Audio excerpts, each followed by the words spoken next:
All right, Mike, how you doing today, man? Hey mate, you okay? Yes, sir. How's training going?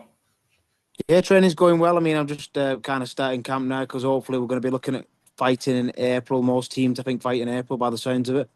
But I'm just Okay. at I'm in Vegas now. My son and one of my athletes, Kalen Lockering, is over here training at the FCPI Centre in Extreme Couture. So I just come out here for a week to train with him. Okay, yeah, he's got a rematch coming up, right?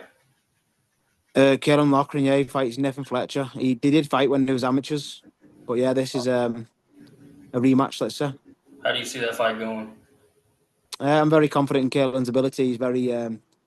He's a totally different fighter compared to when he fought him last time, you know. So Right. I'm very confident in how he's going to perform on the night, you know. So we're Okay. happy with him.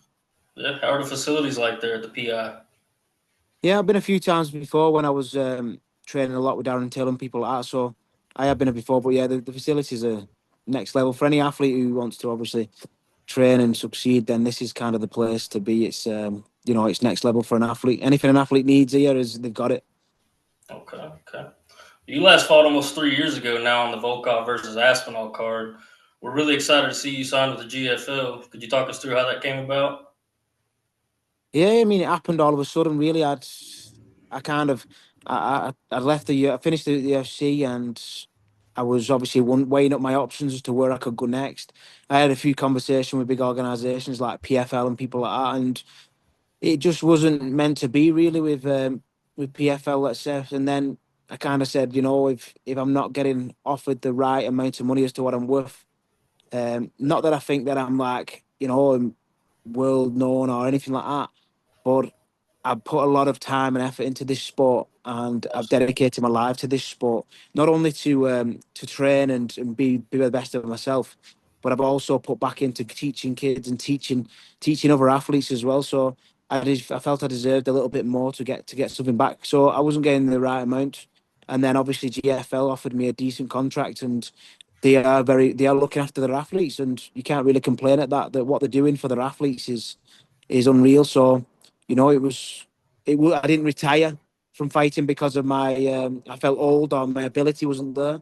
I felt Yep. just because I wasn't getting offered the right amount of money, and GFL have come and I've took the opportunity, and I'm excited to perform again. Respectable. You have any idea when you will make your debut? We, I mean, there's not been a set date announced yet by the GFL, but it's sounding like possibly April time. So Yeah. Looking like let's hope, everybody's gonna because be fighting obviously there. we've got a couple of people in each weight category, so I'm presuming it's going to like take it in turns to who fights first, and then the other person fights the month after. Do you know if the GFL plans to do a UK card? No, I don't know too much about when the UK card's going to be out, but I'm hoping to be on the UK card. I'd like to fight in Of front of course. my own fans again. Right. So, can you tell me about training with Tom Aspinall and his rise to the UFC? Did you always see that coming? Me personally, yeah, I always said Tom's going to be a UFC champion, um, just because his ability. He's very fast. He's very talented, and he's yeah, he's done well, and I suppose he deserves where he's at. And yeah, I always said from day one that he'll be a UFC champion. How do you see that fight with him and Jon Jones going? Yeah, I mean, Jon Jones is an absolute legend, isn't he? But I think Tom's his kryptonite. I'd say, let's say. So I think Tom's the only guy who could possibly beat him. Right. Okay. You represented England at the Commonwealth Games. Was that a Yeah, proud moment for you and your family? was that? Yeah, it was a very proud moment. Yeah, that was like, because obviously my career was all all about just 2 seconds. Sorry. 2 seconds. I was all about wrestling.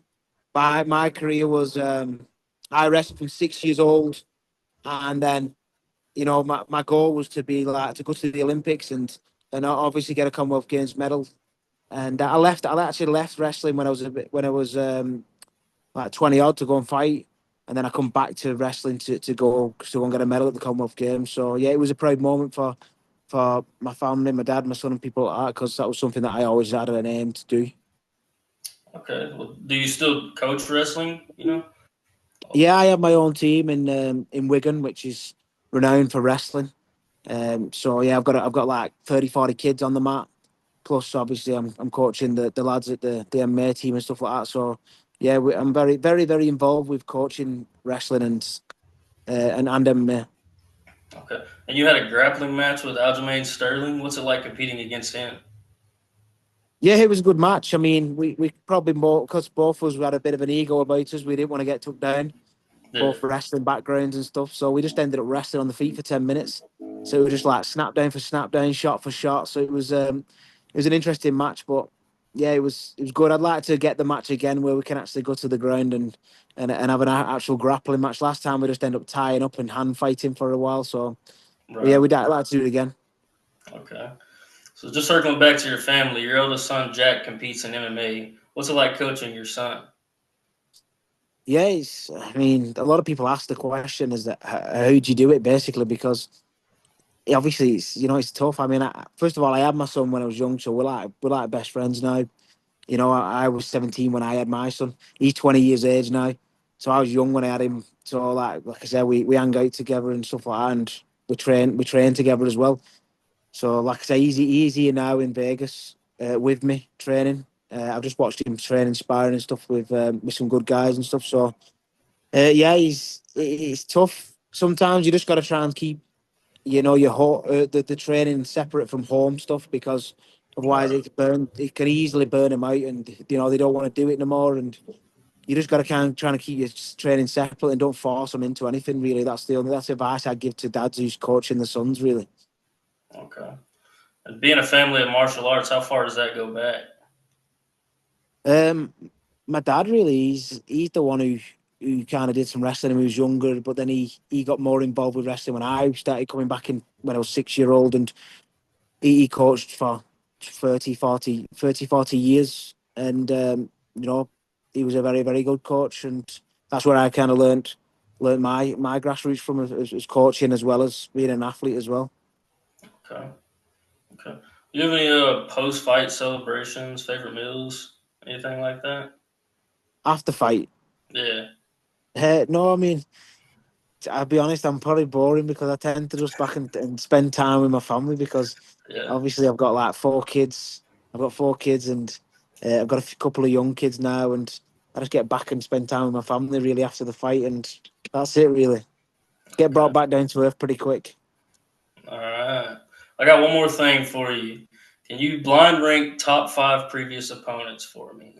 We got Nad Narimani, Londo Venata, Makwan Americani, Yutaka Saito, and Movsar Evloev. So what do you want me to do? Sorry, do you want me to It's put them in like a order? blind rating, like a top five, like 1 to 5.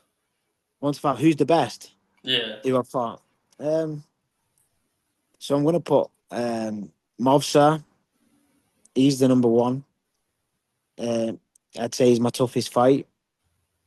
Um, and then I'm gonna say Lando Venata. He was a tricky fight, very tricky fight. He has a couple of highlight reel knockouts on his record. His spinning wheel kick. So I always had to be wary of that type of striking. Very unorthodox. Then I'm gonna put probably Nadna Romani, number 3. Oh, And then I'm going to go Saito, and then I'm going to go Makwan. Now, obviously, Makwan was a quick finish. I'd like to say no excuses at all. I never do make excuses, but I would like to say I wasn't in the greatest frame of mind to take right. that fight and go and fight. I thought I was at the time, but I wasn't. That I mean, after watching back and stuff. But so that's my 5 in that order. Saito was a tough fight. He had a lot of experience. He had he's beat some good guys. Just a very fit guy, and he kept going. So yeah, there's all good fights. Nice. Awesome. Well, I think that's all I got for you. I ain't going to hold up too much more of your time. I appreciate you. Thank you very much. Thank you We very look much for forward having me to on, mate. seeing your success again in the future. Yeah, 100%. Thank you very much, mate. All right, Appreciate it. yes, sir. All right, take it easy. See you soon. Bye bye. Bye.